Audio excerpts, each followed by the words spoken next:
Di padang mahsyar kelak akan disiapkan mimbar-mimbar dari nur. Di situ ada manusia-manusia istimewa didudukkan di tempat itu. Siapakah mereka? Al-mutahabbina fillah, orang yang saling cinta mencintai karena Allah. Di bawah aras, di mana semua tempat panas kecuali di bawah aras, ada orang-orang yang beristirahat di situ nanti pada hari kiamat. Siapakah mereka? Orang yang saling cinta mencintai karena Allah. Semoga termasuk kita semua. Innal hamdalillah nasta'inuhu wa nastaghfiruhu wa nu'minu bihi wa natawakkalu alayhi wa na'udzu bihi min shururi anfusina wa min sayyiati a'malina. من يهديه الله فلا مضل له ومن يضلل فلا هادي له. أشهد أن لا إله إلا الله وحده لا شريك له وأشهد أن سيدنا ومولانا محمدا عبده ورسوله. اللهم صل وسلم وبارك عليه وعلى آله وأصحابه والتابعين لهم إلى يوم القيامة. أما بعد. Hadirin dimulakan, kita bersyukur kehadirat Allah Subhanahu wa taala. Allah telah tolong kita untuk bersujud, rukuk, berdiri di hadapan Allah dengan sholat maghrib berjamaah. 2 rakaat sholat sunnah lebih mahal daripada dunia dengan segala isinya. Sholat fardu lebih baik daripada beribu-ribu sholat sunnah.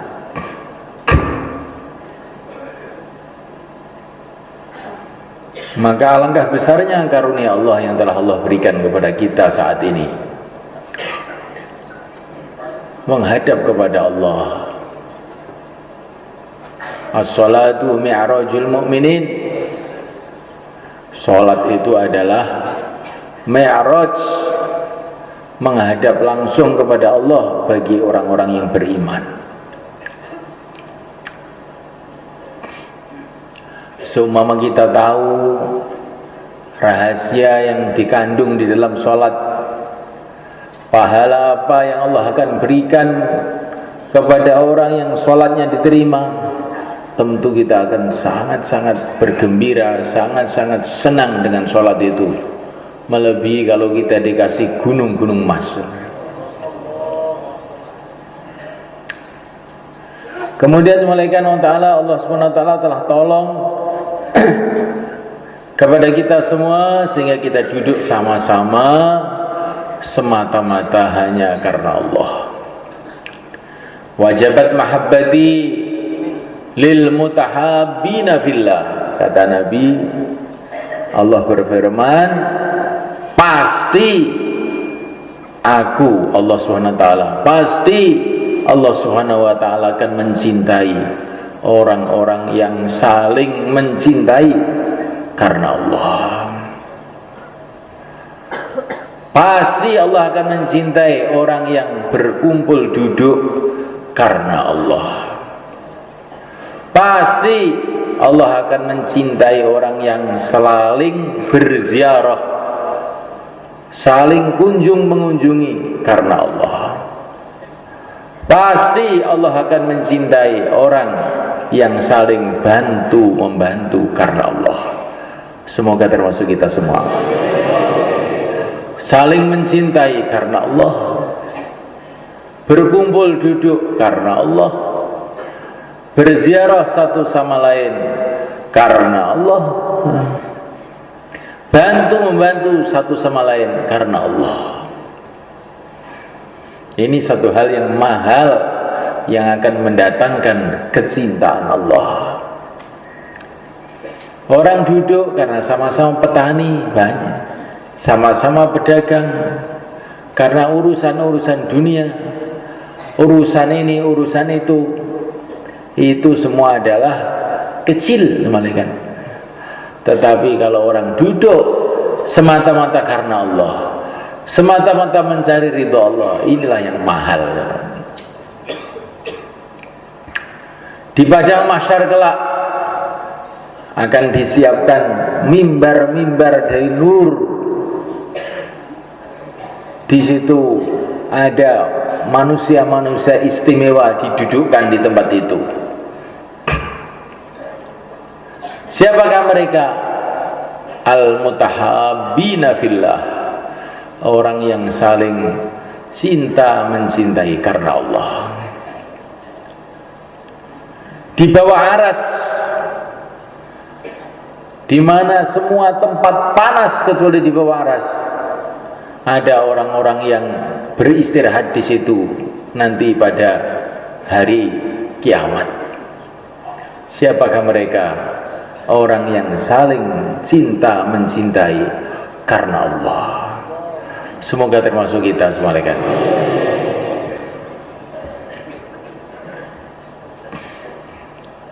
Hadirin muliakan Allah Subhanahu wa taala. Ini masih dalam suasana hari raya. Hari raya Idul Adha. Hari raya Idul Adha itu maksudnya adalah syukuran, kita menampakkan syukur kita kehadirat Allah karena kita dijadikan oleh Allah sebagai umatnya Nabi Agung Muhammad sallallahu alaihi wasallam. Inna a'tayna kal kautsar. Hai Muhammad, firman Allah ini, aku telah memberi engkau perkara yang sangat banyak. Kautsar itu dari kata-kata kathir. Ini kalau di dalam bahasa Arab, kautsar dengan mengikuti wazan fa'al, maknanya perkara yang sangat banyak. Hai Muhammad, aku telah memberi engkau perkara yang sangat banyak, karunia yang sangat banyak. Fasalli li rabbika wanhar, maka sholatlah untuk Tuhan engkau. Wanhar, sembelihlah kurban. Jadi sholat Idul Adha dan penyembelihan kurban ini maksudnya adalah syukuran, karena baginda Nabi alaihissalam telah dikasih karunia oleh Allah yang begitu sangat banyak. Dan karunia yang Allah berikan kepada baginda Nabi itu, karena baginda Nabi itu adalah Nabi kita, pimpinan kita, kita umatnya mendapatkan bagiannya yang sempurna. Baginda Nabi dikasih karunia derajat yang tertinggi di antara seluruh para nabi, para rasul. Di antara manusia ini yang paling mulia adalah para nabi, para rasul. Para nabi, para rasul yang paling mulia ada 5 ulul azmi minar rusul, yaitu Nabiullah Nuh alaihissalam, Nabiullah Ibrahim alaihissalam, Nabiullah Musa alaihissalam, Nabiullah Isa alaihissalam, Nabiullah Sayyidul Anbiya baginda Muhammad alaihissalam. Dan di antara 5 rasul ini yang paling mulia adalah Sayyidul Anbiya, pimpinan dari seluruh nabi, pimpinan dari seluruh rasul, pimpinan dari seluruh makhluk yang mulia, Nabi Agung Muhammad sallallahu alaihi wasallam. Allah SWT berikan karunia yang begitu besar kepada baginda Nabi. Macam-macam karunia. Al-Imam Al-Baihaqi mengarang kitab namanya Dalailun Nubuwah. Di situ keistimewaan baginda Nabi. Ada 10 jilid mulai kan. Kalau kita baca mungkin setahun belum selesai. Dan itu sebagian saja karunia-karunia yang diberikan oleh Allah pada baginda Nabi. Baginda Nabi, Nabi yang diistimewakan. Beliau punya derajat yang tertinggi, dan umatnya dijadikan oleh Allah umat yang paling banyak akan masuk surga. 2/3 ahli surga adalah dari umat yang mulia Nabi Agung Muhammad SAW. Masya Allah. Semoga termasuk kita semua. Namuliakan Allah Subhanahu wa taala.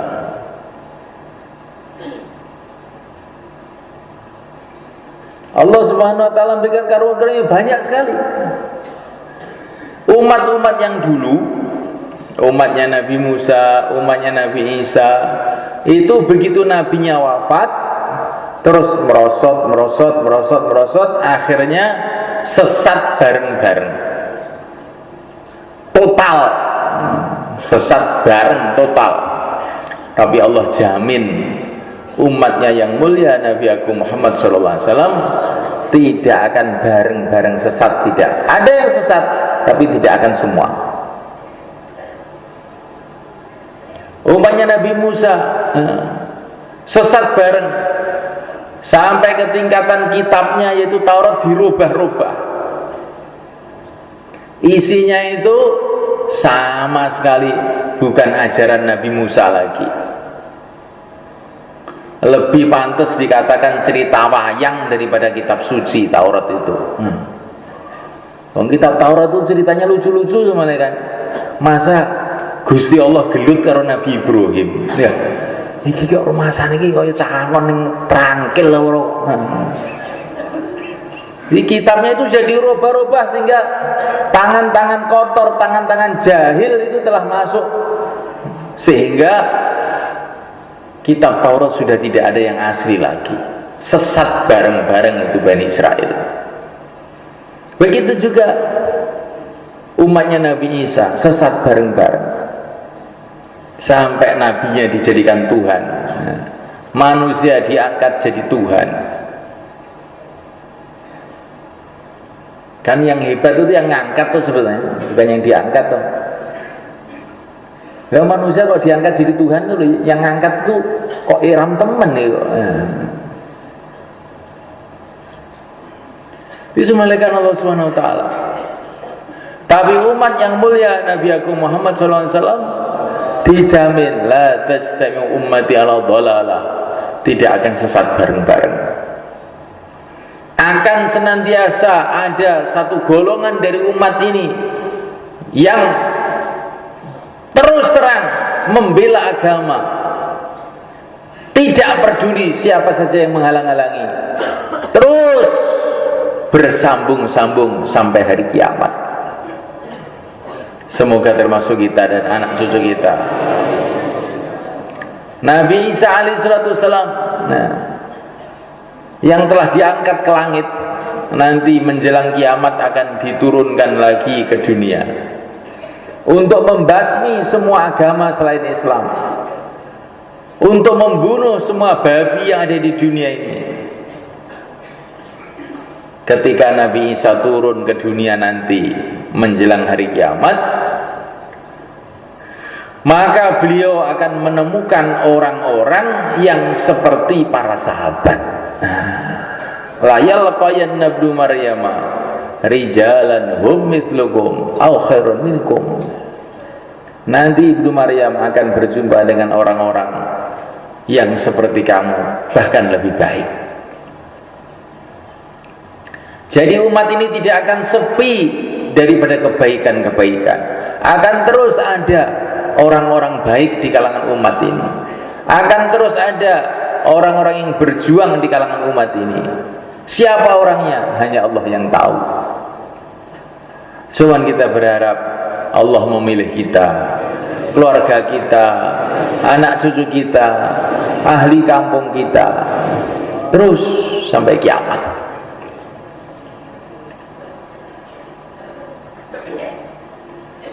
Allah Subhanahu wa taala kasih keistimewaan kepada umat Nabi. Pertama kali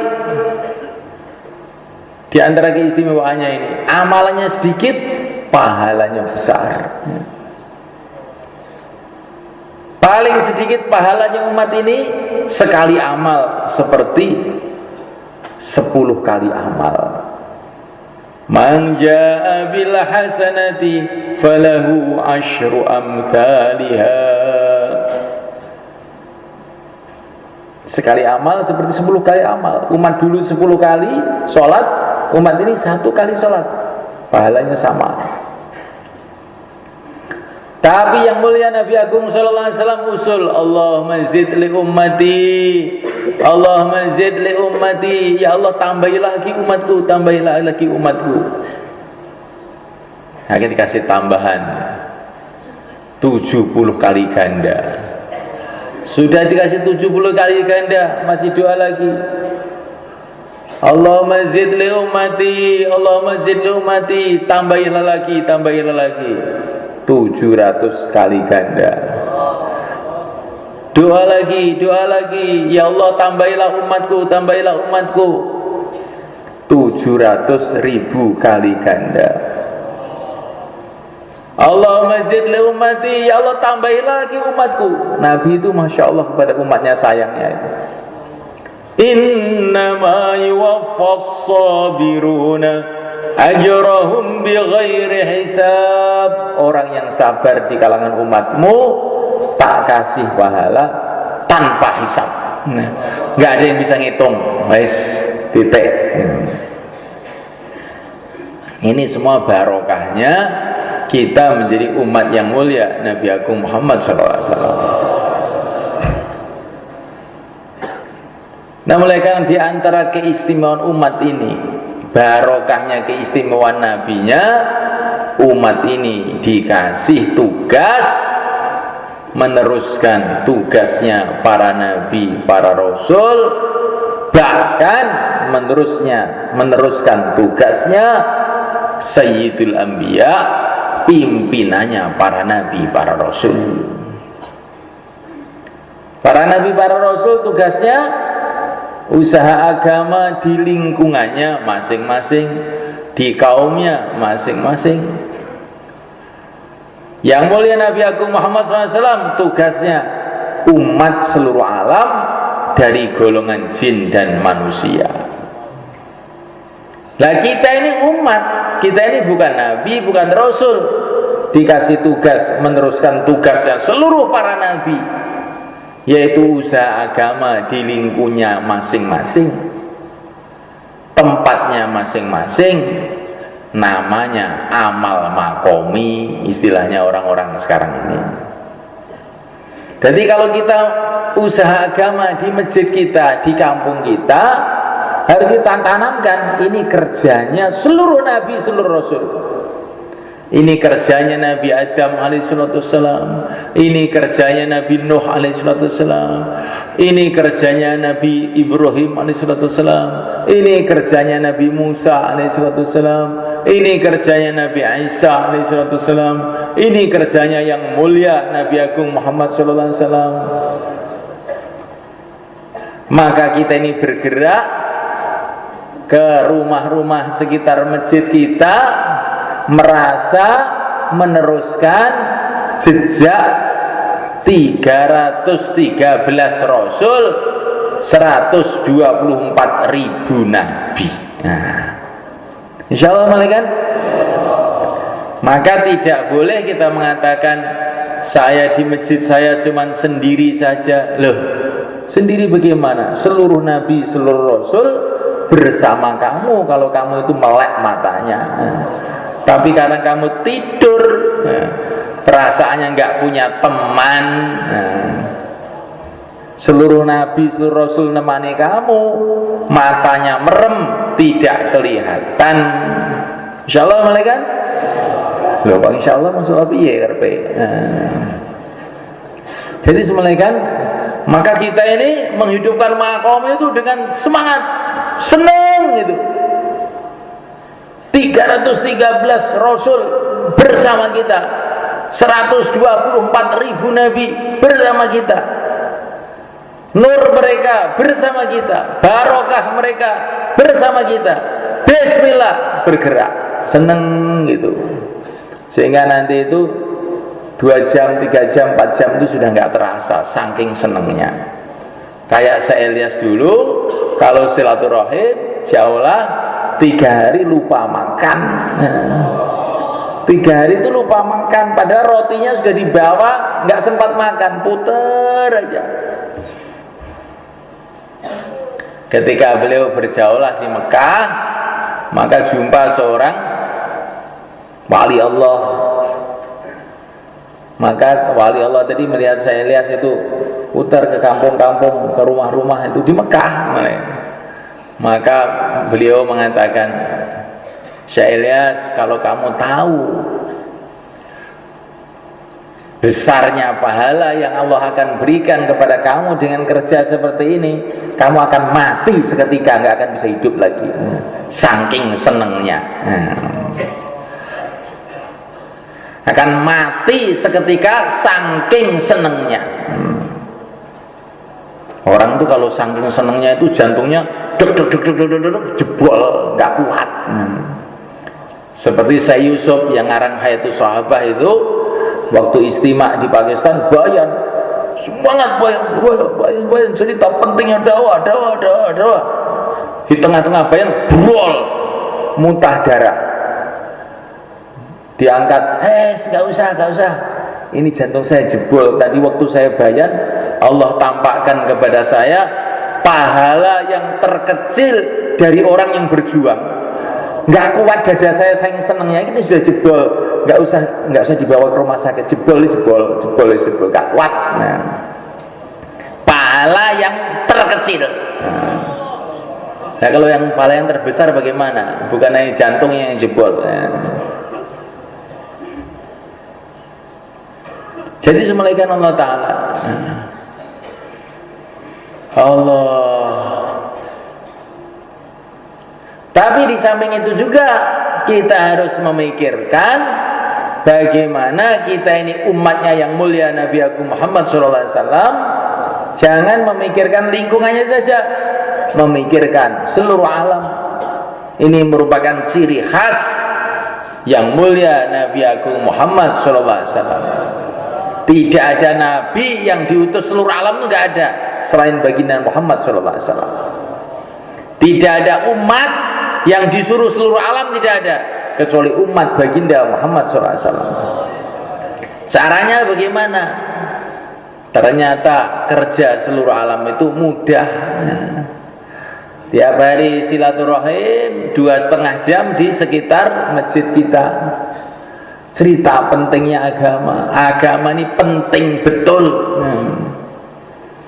Kita ini sekarang paham makanan penting, minuman penting, rumah penting, sawah penting, duit penting, ya wis sementara kena. Tetapi sesungguhnya tidak perkara yang lebih penting, lebih hebat, melebihi agama. Karena agama ini urusan kita dengan Allah. Agama ini urusan akhirat yang selama-lamanya. Terus kita bicarakan. Akhirnya dari jamaah 2,5 jam berubah jadi jamaah 3 hari. Dari 2,5 jam itu kita bentuk bagaimana bulan depan itu keluar jamaah 3 hari.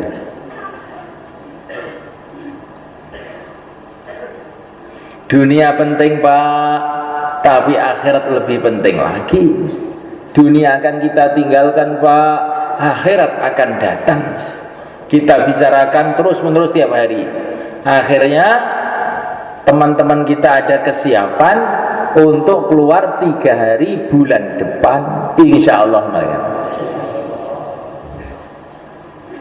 Kita pikirkan hari-hari, kita doa hari-hari, ya Allah bukalah hati saya, bukalah hati umat ini, bukalah hati teman-teman saya. bukalah hati tetangga-tetangga saya bahwa agama ini penting, usaha agama ini penting, bahwa akhirat ini penting, usaha akhirat penting. Nanti kalau sudah dibuka belak, Masya Allah, usaha dunia ini ternyata usaha kecil saja. Usaha dunia yang tampaknya gede, usaha negara, usaha internasional, usaha apa? Usaha kecil. Karena usaha dunia itu puncaknya ya hanya mau makan, minum, tidur, kencing, berak di dunia, mati, cuma itu aja ya. Orang mengumpulkan duit yang banyak, apa maunya? Ya mau ngisi perutnya aja sebetulnya itu, biar seneng hatinya sampai mati. Dan ternyata tidak pernah seneng. Kamu tanya orang-orang kaya yang duitnya sudah toperan itu ya, yang nolnya 24, 25 itu, kamu tanya, kamu sudah senang?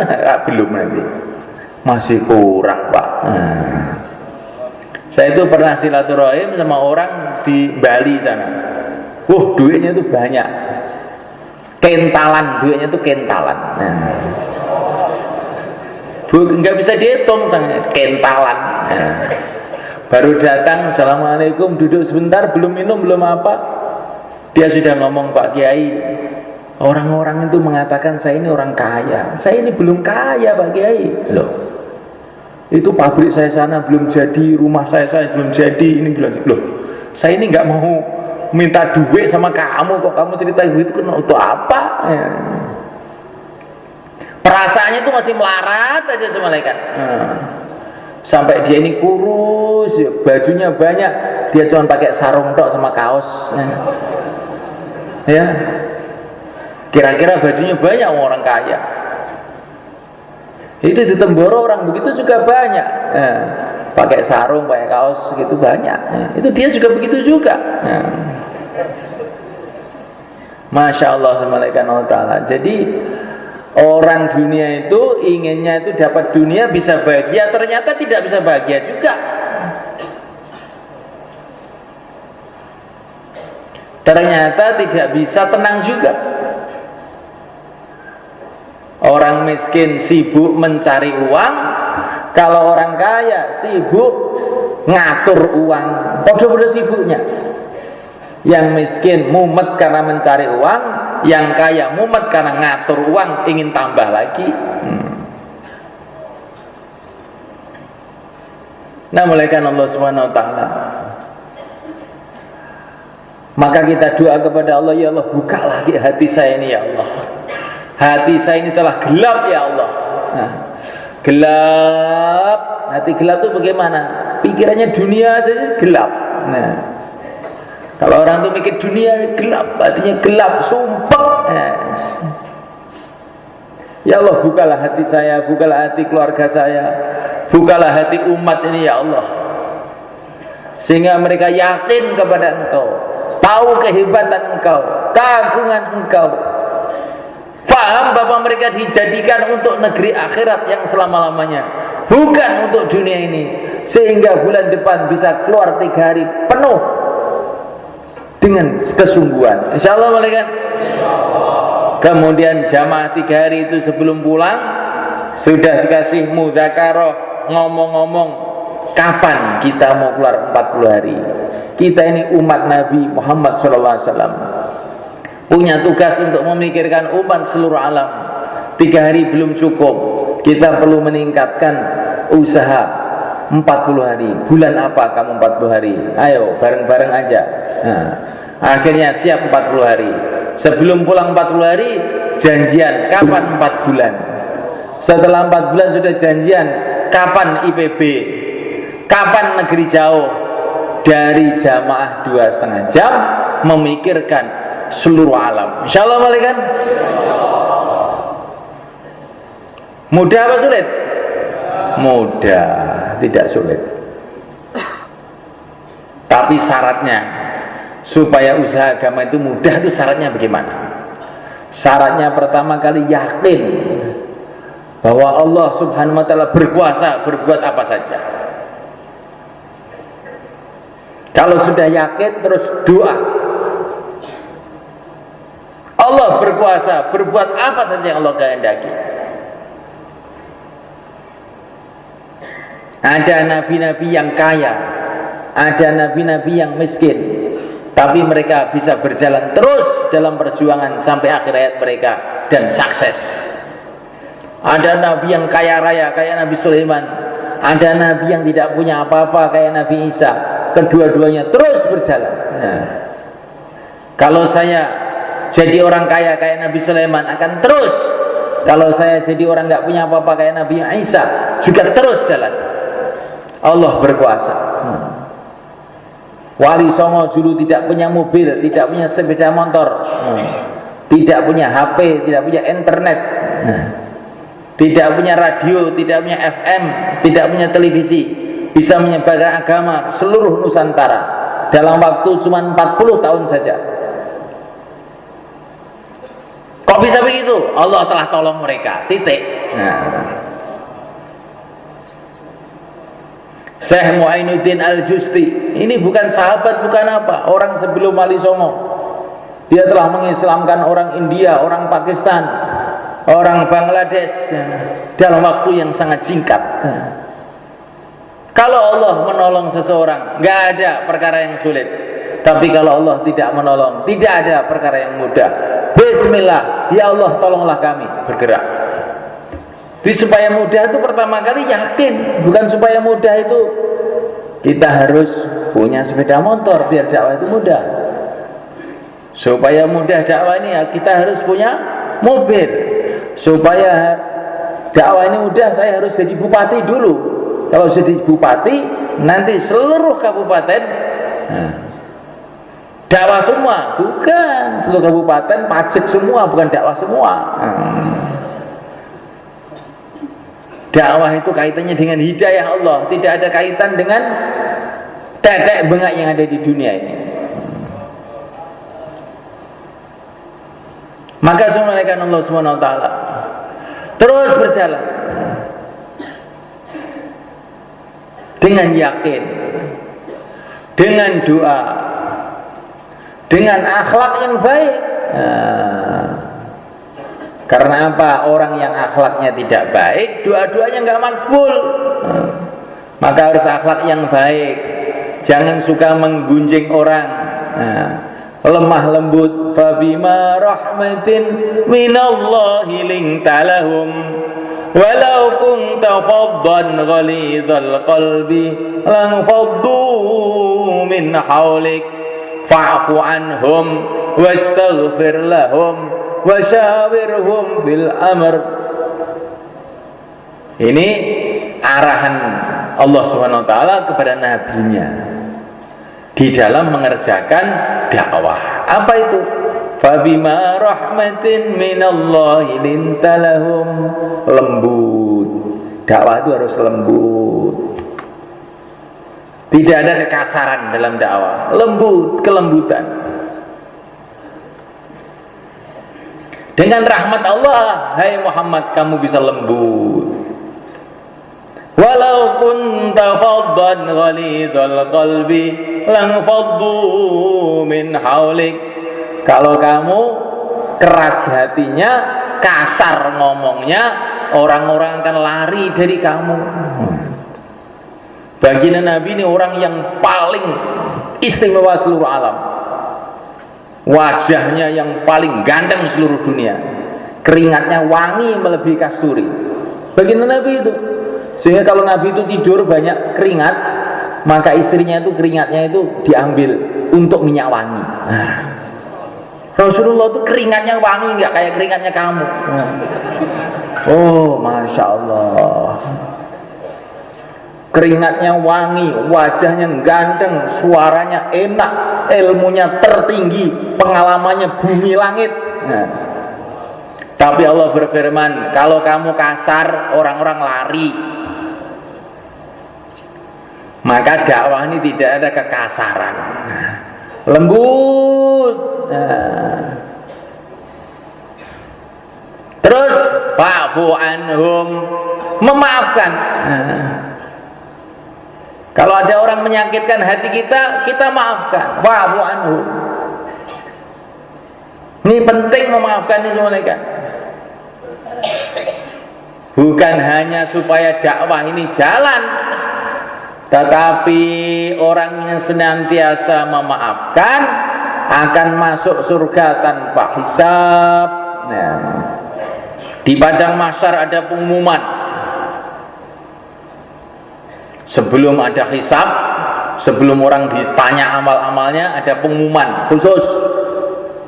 Hendaklah berdiri orang-orang yang dapat hadiah istimewa dari Allah, yaitu orang-orang yang senantiasa memaafkan manusia. Silahkan berdiri masuk ke surga tanpa hisab. Geruduk. Ternyata tidak banyak orangnya. Seperti nanti kalau ditasil ya palingnya sedikit gitu. Nah, di padang mahsyar seperti itu.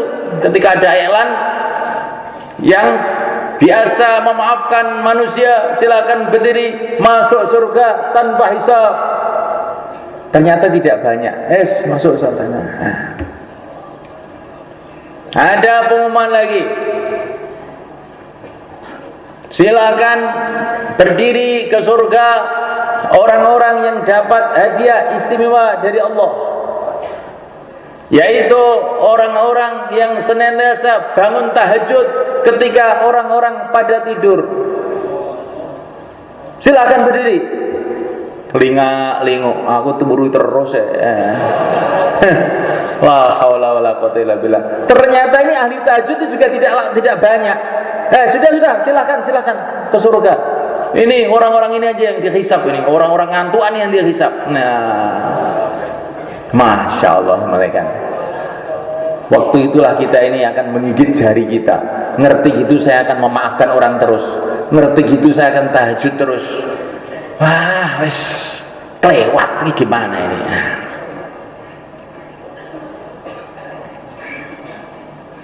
Jadi semulaikan Allah Subhanahu wa taala supaya dakwah ini mudah. Bagaimana caranya? Pertama, yakin. Ini bekal dakwah pertama, yakin pada Allah. Yang berkuasa di dunia ini Allah, yang memegang hati ayah kita, ibu kita, tetangga kita, Pak Lurah, Pak Camat, Pak Bupati, Presiden, Jenderal Menuso, semuanya memegang hatinya adalah Allah Subhanahu wa taala. Kalau Allah buka, tidak ada yang bisa menutup. Kalau Allah tutup, tidak ada yang bisa membuka. Yakin kepada Allah. Kemudian yang kedua, sayang kepada umat. Ar-Rahimuna yarhamuhumur Rahman. Orang yang sayang kepada umat disayangi oleh Allah. Kalau disayangi oleh Allah, dakwah kita jadi mudah. Lembut dan kasih sayang, memaafkan.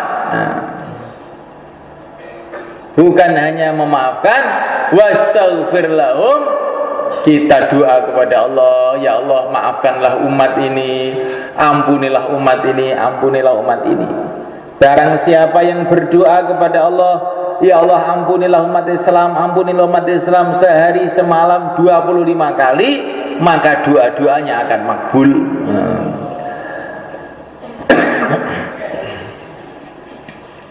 Dan supaya dakwah ini mudah semuanya kan, kalau senantiasa kita memandang akhirat. Pandang akhirat. Kalau kita mandang dunia ini, mau keluar jauh lah, nggak ada temen Pak, lemah, jadi gak kuat. Mau taklim, nggak ada temennya, lemah. Tapi kalau kita mandang akhirat, taklim, barang siapa dalam satu hadis, barang siapa pergi ke masjid untuk menghidupkan taklim, maka pahalanya seperti haji dan umroh yang sempurna. Dan haji yang umroh yang sempurna tidak ada pahala bagi dia kecuali surga. Maka walaupun nggak ada orang, nggak apa-apa. Bismillahirrahmanirrahim. Insyaallah kan. Pandang negeri akhirat.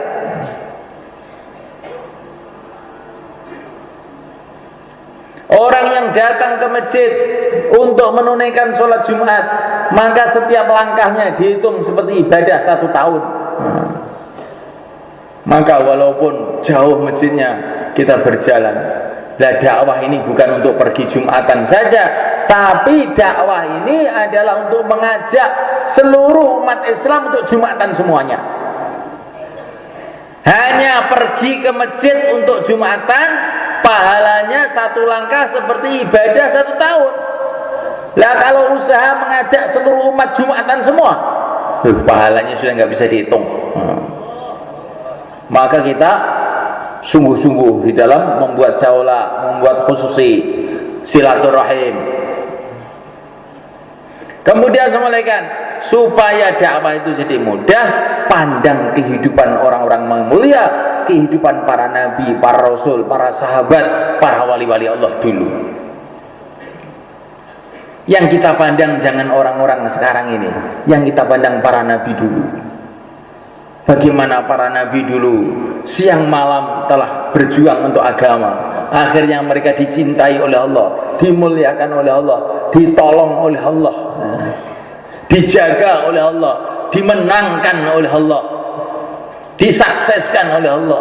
Begitu juga para sahabat, begitu juga para wali-wali Allah di mana-mana tempat di seluruh dunia, ketika mereka bersungguh-sungguh di dalam mengamalkan agama, memperjuangkan agama, akhirnya mereka menjadi orang-orang yang mulia di dunia ini sebelum akhirat. Maka dengan memandang kehidupan orang-orang yang mulia itu, kita ini jadi mudah. Tapi kalau pikir kita ini takaza markas, ini belum selesai sudah ada takaza halaqah, takaza, apalagi sumpah dengan takaza-takaza. Ini kok tugas lagi? Takaza itu tugas maksudnya. Ini bahasanya orang India itu. Takaza, tugas wakil dari markas. Ini bukan tugas dari Rasulullah SAW, tugas dari Allah, mikirkan agama. Kamu ini hamba Allah, bukan hamba markas, bukan hamba manusia, hamba Allah. Itu tugas dari Allah, ngamalkan agama, mikirkan agama. Siap? Bismillah. Siap. Tapi kalau yang kita pikirkan tuh orang-orang, aku gak siap nih, aku gong siap, bola-balik gong siapa ya? Mergo romangsane sing ngongkon ki wong kuwi lho marek. Ya agama iki sing ngongkon dudu wong iki. Sing gawe wong. Insyaallah malaikat. Ini agama, ini urusan saya sendiri. Kalau kita mengeluarkan uang 50.000 sedekah sama tetangga-tetangga, mungkin mau. Kalau 50 juta sedekah mau nggak kira-kira? Kelihatannya jarang yang mau. Ada juga yang mau, ada, tapi sedikit. Kalau 100 juta nggak mau. 1 miliar sedekah, ada juga yang mau dikit. Biasanya ya 100 rupiah, letek gitu kalau sedekah. Tapi kalau untuk keperluan sendiri, bikin rumah sendiri 100 juta masih kurang ini. 200 juta masih kurang kalau untuk bikin rumah sendiri. Agama ini untuk kepentingan kamu sendiri, untuk bikin rumah sendiri di surga Allah SWT. Maka berapa saja siap, insyaallah kan.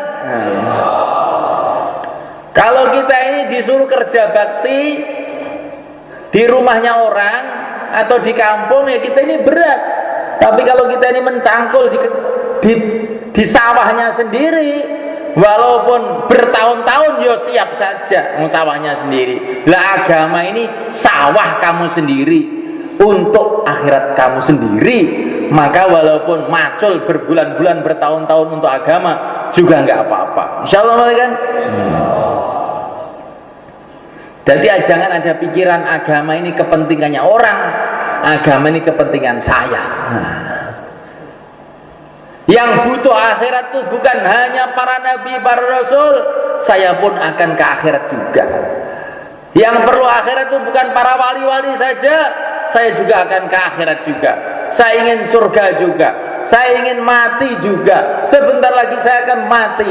Kenapa saya tidak? habis-habisan untuk membangun akhirat saya sendiri. Kamu kepentinganku dewe kok itu. Insya Allah kan? Sudah jelas berarti ya. Kalau yakin tuh mantep, mikir akhirat, sayang sama umat, senantiasa maafkan, doa terusan, insya Allah dakwah itu sih mudah. Kayak sing mengeluh itu nggak ada. Oh dakwah itu susah. Oh mudah, dakwah itu bukan sulit. Tapi harus pakai syarat. Yakinnya benar, mikir akhirat, sayang pada umat, lihat kehidupan para nabi. Ternyata dakwah itu mudah. Insya Allah malikan. Maka kita coba sekarang teori ini benar atau tidak. Maka yang niat 4 bulan 40 hari silahkan berdiri. Kalau belum mudah berarti belum ada tadi itu. Kalau sudah ada mudah. Oh ini sudah ada ini. Masya Allah. Silahkan berdiri ke belakang. Yang mau 4 bulan, mau 40 hari, tambah masa, sisa masa, terus ke sana, ke timur. Taqabbalallah, jazakumullah. Masya Allah, taqabbalallah. Ini rupanya sudah yakin semua ini. Yakinnya sudah lurus ini. Yang belum kuat berdiri ini, bagaimana ini? Kita doa kepada Allah supaya Allah kuatkan kita. Insya Allah malaikat. Yang 4 bulan, 40 hari, tambah masa, sisa masa, silakan berdiri ke belakang. Masya Allah, taqabbalallah. Insya Allah setia niat bang. Dan ini saat ini caranya ngeten. Ini saat ini ngeten coro, sing luwih canggih malih ini. Ini mantun musyawarah king itu mutin saya corone, ini beda corone harus biyen nih. Ben masjid kumpul dewe-dewe terus nggawe jamaah brul sak masjid. Nah, mboten gabung-gabung 3 dina sak masjid, 40 dina sak masjid. Musyawarah kapan mangkate, persiapane piye, ndonga ning pangeran. Insyaallah niku mesti dadi gampil. Insyaallah Bang nggih. Dadi sak mangke nek berangkat teng Trangkil niku sak masjid bareng-bareng. Syafi'iyah wong 50 bareng-bareng mangkat. Terus mengki teng mriki khidmat bareng-bareng, tahajud bareng-bareng, ndonga bareng-bareng. Terus ngomong-ngomong jaduman kapan to arek negeri jauh nggih. Syafi'iyah nggih. Al-Huda ngoten. Masjid-masjid rintuhe ngoten. Lah kula direnten kancane. Ya sitok loro apa-apa, pokoknya si penting enten niate. Makanya sampean jing malam Jumat nek mriki kudu nggawa kanca ing masjide. Ben ning kancane. Kanjeng Nabi nu asale ngibat enten kancane. Bergerak ndonga ning Allah agar diparingi kanca. Insyaallah Bang nggih. Aja mangkat teng malam istimak dhewean, bareng-bareng karo sak masjid, gitu. Tahajud bareng-bareng, nggawa khidmat dhewe-dhewe. Iktikaf nangis teng Gusti Allah, ya Allah kula niku urip pisan niki ya Allah. Jenengan gunakne kangge agami panjenengan, ampun ngantos kula diguwak namung nggih macul mawon. Nah. Insyaallah Bang nggih. Nggih. Bon, sakniki tiga-tiga sekawan-sekawan napa sing dipun aturaken kala wau cobi jenengan pikiraken monggo tiga-tiga sekawan-sekawan monggo 3344 3344. Nah, apa yang didengar tadi coba dipikirkan. Terus kapan kita ini